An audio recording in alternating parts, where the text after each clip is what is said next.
ally of Marinduque Representative Lord Alan Velasco has been removed as Deputy Speaker. One Pacman partylist Representative Mikee Romero lost his post. It happened during a break from budget deliberations, with the floor leader moving to elect Capiz Representative Fredenil Castro as Romero's replacement. Hours before his election, Castro gave a privileged speech asking Velasco and his supporters in the House to quit their leadership posts. Resign your leadership positions and let those who are willing to help and cooperate take over. There is no shame in admitting defeat at the hands of the better foe. Castro said it was Velasco, not Speaker Alan Peter Cayetano, who does not have palabra de honor.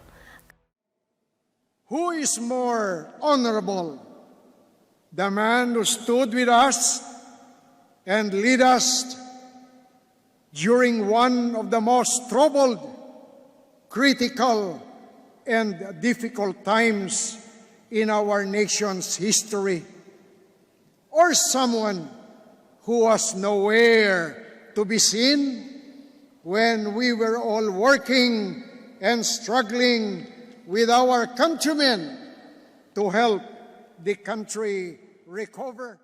Castro also mocked Velasco for having inferior numbers. Wala nga kayong numero noong hindi pa maliwanag ang posisyon at paninindigan ng Pangulo. Ngayon pa kaya na malinaw pa sa sikat ng araw ang kanyang pahayag na masaya siya at tapos na ang kaguluhan sa liderato ng Kongreso. The lawmaker asserted the House will continue to reject Cayetano's resignation.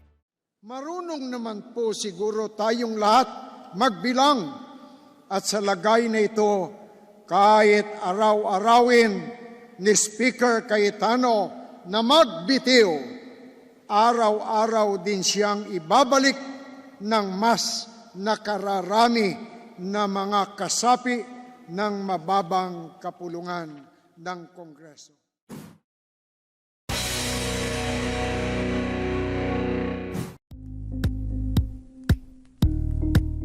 Thank you for watching Politiko TV. Please like and subscribe to our channel for more videos.